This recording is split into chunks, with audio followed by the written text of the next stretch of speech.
Assalamualaikum warahmatullahi wabarakatuh.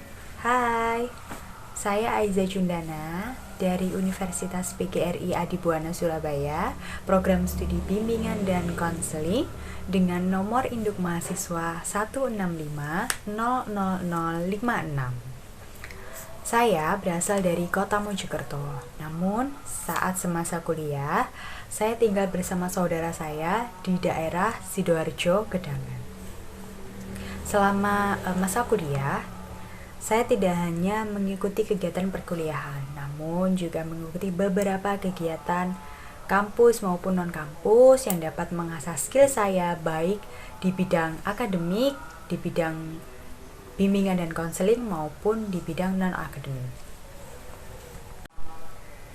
Karena masih dalam masa pandemi COVID-19, segala kegiatan kampus dilaksanakan secara online, baik dalam pembelajarannya maupun kegiatan-kegiatan yang lain.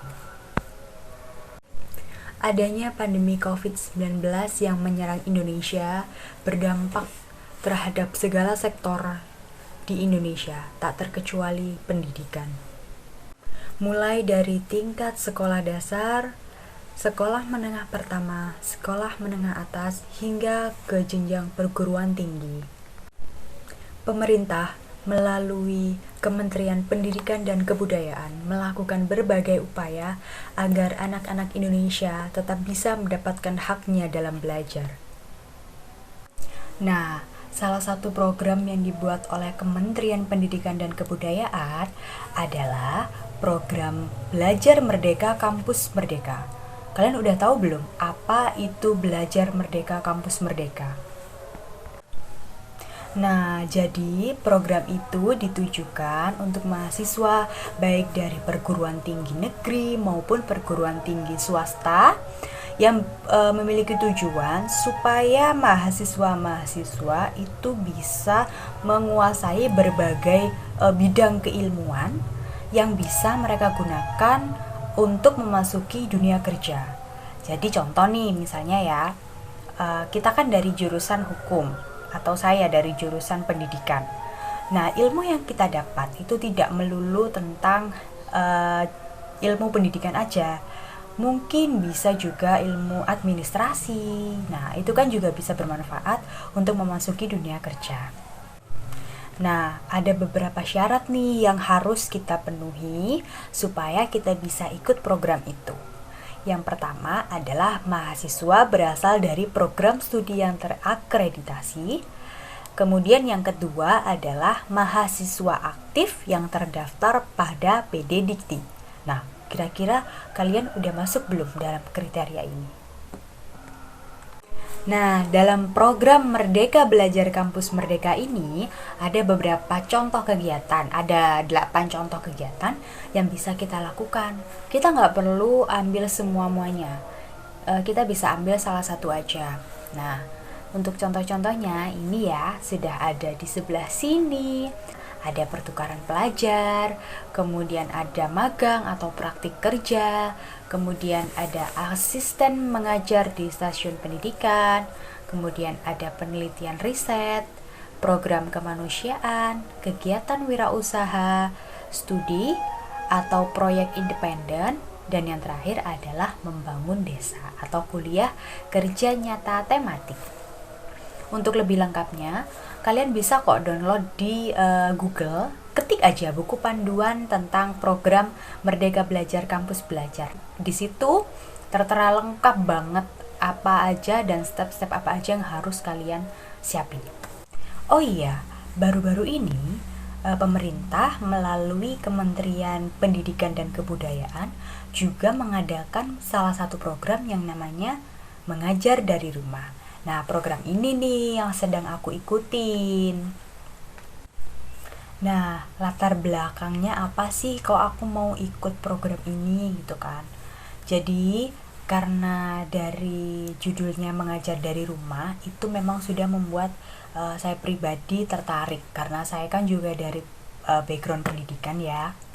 Jadi kalau ada kata-kata mengajar, kalimat mengajar gitu, saya udah excited sendiri gitu. Kemudian karena saya lihat juga di masa pandemi ini banyak nggak banyak juga sih, ada beberapa orang tua maupun anak-anak yang mereka mengeluhkan karena kesulitan untuk memahami materi. Orang tua yang kesulitan ngajarin anaknya saat sekolah, terus juga kesulitan anak-anak sendiri yang memang belum begitu paham tentang materi pendidikan, karena kan sekarang sedang dijalankan PJJ online, jadi itu juga sangat berpengaruh untuk pemahaman materi mereka. Sebetulnya program ini itu sudah berjalan beberapa bulan, cuman saya ini sedang ikut di yang batch 2. Batch 2 ini dari bulan November sampai bulan Desember. Nah, untuk ketentuannya itu 1 minggu itu dijalankan minimal 3 kali dalam sepekan mengajar. Bisa lebih tapi minimal 3 kali.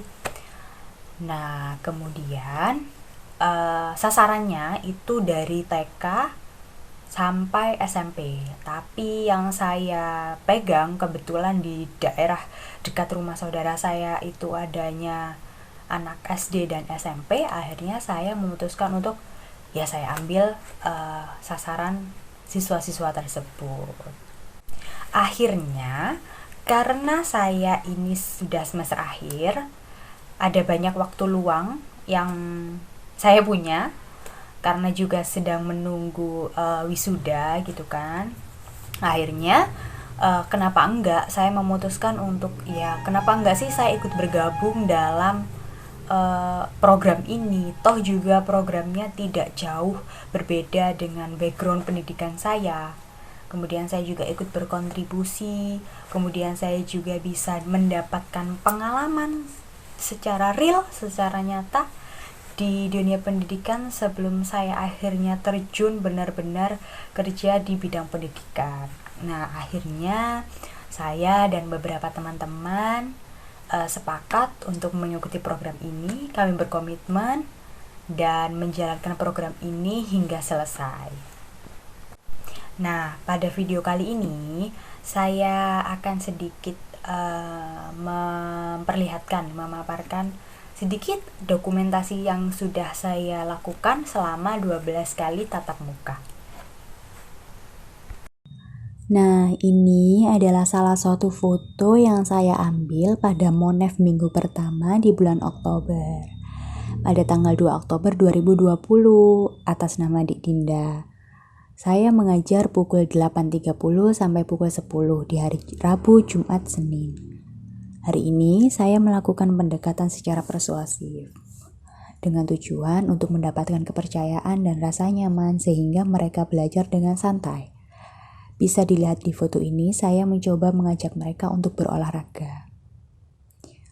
Sebelum dilaksanakan kegiatan ini, siswa masih malu-malu ketika hendak belajar. Namun setelah melaksanakan kegiatan ini, siswa sudah mulai percaya diri dan tidak malu-malu. Untuk foto yang kedua ini saya ambil pada Monef minggu kedua di bulan Oktober pada tanggal 6 Oktober 2020 dengan siswa atas nama Panji kelas 8. Saya mengajar pukul 8.30 dan pukul 10 di hari Selasa, Kamis, dan Jumat dengan jumlah 1 anak. Adik Panji hari ini kebetulan minta diajari untuk belajar sejarah Indonesia. Akhirnya saya melakukan dengan metode ceramah dan tanya jawab.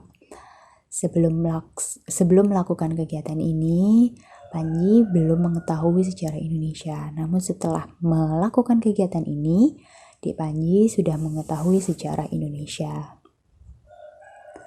Di foto yang ketiga ini saya ambil pada Monef minggu ketiga bulan Oktober. Pada tanggal 14 Oktober 2020 dengan siswa bernama Dik Dinda. Saya mengajar pukul 10 sampai pukul 11.30 di hari Senin, Rabu, dan Jumat. Hari ini Dinda minta diajari untuk belajar bahasa Jawa. Akhirnya saya melakukan dengan metode ceramah dan tanya jawab. Nah, sebelum melaksanakan kegiatan ini, Dinda belum bisa menulis aksara Jawa. Namun setelah melaksanakan kegiatan ini, Dinda sudah bisa mengetahui aksara Jawa dan dapat menuliskan beberapa kata. Foto keempat ini saya ambil di Monef minggu keempat di bulan Oktober pada tanggal 21 Oktober 2020 atas nama Dik Dinda. Saya mengajar pukul 1 sampai pukul 2 siang. Kemudian hari ini dia juga minta diajari untuk belajar bahasa Jawa, namun dengan topik Krama Inggil, Krama Luku, dan Ngoko. Akhirnya saya menggunakan metode ceramah dan tanya jawab. Sebelum mengikuti kegiatan ini, Dik Dinda masih bingung mengetahui Krama Inggil, Krama Luku, dan Ngoko. Namun setelah mengikuti kegiatan ini, Dik Dinda sudah mengetahui Krama Inggil, Krama Luku, dan Ngoko. Foto selanjutnya saya ambil pada saat Monef minggu pertama bulan November pada tanggal 31 Oktober 2020. Saya mengajar pukul 2 siang sampai 3 sore di hari Selasa, dan Sabtu. Untuk hari ini siswa yang saya ajar bernama Panji dan minta belajar untuk merangkum sejarah Kerajaan Majapahit. Akhirnya yang saya lakukan adalah menggunakan metode resum dan tanya jawab. Sebelum melaksanakan kegiatan ini, siswa masih bingung tentang sejarah Kerajaan Majapahit. Namun setelah mengikuti kegiatan ini, siswa mengetahui tentang sejarah Kerajaan Majapahit. Nah, untuk foto yang keenam, ini saya ambil pada Monef minggu kedua bulan November pada tanggal 4 November 2020 atas nama Dik Dinda kelas 4 SD. Hari ini dia minta diajari untuk belajar tematik tentang sumber daya alam. Akhirnya saya menggunakan metode ceramah dan tanya jawab. Sebelum mengikuti kegiatan ini, Dik Dinda belum memahami macam-macam sumber daya alam dan kegunaannya dalam kehidupan sehari-hari. Setelah mengikuti program ini, Dik Dinda sudah memahami macam-macam sumber daya alam dan kegunaannya dalam kehidupan sehari-hari. Selanjutnya, ini saya ambil pada Monef minggu ketiga bulan November pada tanggal 12 November 2020 atas nama Panji kelas 8. Saya mengajar pukul 18.30 sampai pukul 8 malam.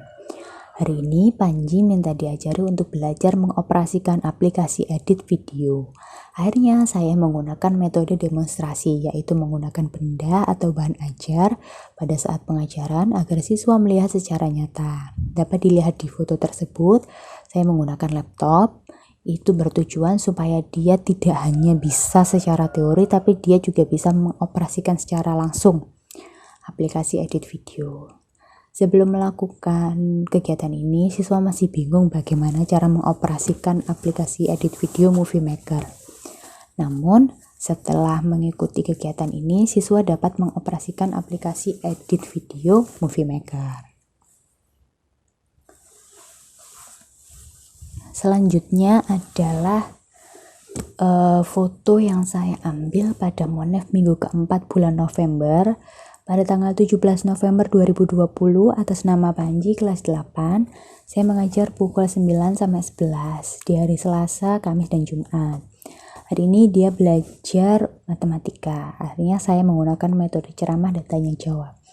Sebelum siswa melaksanakan kegiatan ini, dia masih bingung menentukan konsep dasar barisan aritmatika. Setelah siswa mengikuti kegiatan ini, ia dapat menentukan konsep dasar barisan aritmatika. Nah, foto selanjutnya adalah saya ambil pada Monef minggu kelima bulan November, tanggal 25 November 2020 atas nama Dik Dinda kelas 4 SD. Saya mengajar pukul 9 sampai 11 di hari Senin, Rabu, dan Jumat. Hari ini dia minta diajari tentang tematik sains. Kebetulan adalah materinya mengenai sifat-sifat cermin. Akhirnya saya menggunakan metode demonstrasi, yaitu menggunakan benda atau bahan ajar pada saat pengajaran agar siswa melihat secara nyata. Sebelum melakukan kegiatan ini, siswa belum mengetahui macam-macam cermin dan sifat-sifatnya. Setelah melaksanakan kegiatan ini, Dek Dinda sudah mengetahui macam-macam cermin dan sifat-sifat cermin. Yang selanjutnya, ini ada saya ambil pada Monef minggu pertama di bulan Desember pada tanggal 1 Desember 2020 atas nama Panji kelas 8. Saya mengajar pukul 10 sampai 11.30 di hari Selasa, Kamis, dan Jumat dengan jumlah anak 1. Hari ini saya mengajar matematika tentang bangun ruang dengan metode ceramah dan tanya jawab. Sebelum mengikuti kegiatan ini, siswa belum memahami konsep dasar bangun ruang. Setelah mengikuti kegiatan ini, siswa memahami konsep dasar bangun ruang. Foto yang selanjutnya adalah foto yang saya ambil pada Monef minggu kedua bulan Desember pada tanggal 11 Desember 2020. Saya mengajar pukul 9 sampai 11. Hari ini atas nama Dinda kelas 4 SD. Hari ini saya mengajar bahasa Arab dengan metode ceramah dan tanya jawab. Sebelum mengikuti kegiatan ini, siswa belum memahami istilah Arab dalam penyebutan sehari-hari, seperti aku, kamu, ayah, ibu, dia. Namun setelah mengikuti kegiatan ini, siswa memahami istilah bahasa Arab dalam penyebutan sehari-hari. Ini adalah foto yang terakhir. Ini saya ambil pada Monef minggu ketiga bulan Desember pada tanggal 16 Desember 2020 hari Rabu. Saya mengajar pukul 9 sampai 11 atas nama Dek Dinda kelas 4 SD. Hari ini saya mengajar tematik tentang IPA, tentang pertumbuhan tanaman dan perkembangbiakan hewan dengan metode ceramah dan tanya jawab. Sebelum melakukan kegiatan ini, Dek Dinda belum memahami pertumbuhan tumbuhan dan hewan. Setelah mengikuti kegiatan ini, Dinda sudah mulai memahami pertumbuhan tumbuhan dan hewan. Nah, itu tadi sedikit cuplikan dokumentasi saya selama mengikuti program mengajar dari rumah. Saya senang banget bisa gabung dalam program ini karena saya bisa mendapatkan berbagai pengalaman yang tidak saya dapatkan dalam dunia perkuliahan. Ya, kemudian saya juga bisa merasakan kesulitan mereka gitu saat masa pandemi seperti ini. Kemudian untuk adik-adik pelajar Indonesia, harapan saya semoga kalian bisa terus semangat belajar, terus asah skill bakat kalian, dan meskipun sekarang sedang masa pandemi, itu bukan jadi alasan bagi kita untuk stuck di sini. Karena waktu terus berjalan dan masa depan harus juga kalian raih. Untuk teman-teman mahasiswa, semangat juga kuliahnya dan carilah ilmu dan pengalaman sebanyak-banyaknya di luar bangku kelas kalian. Karena di dalam ruang kelas itu hanya secuil yang bisa kalian dapat. Selebihnya kalian harus gali dari luar kuliah, dari luar kelas kalian gitu.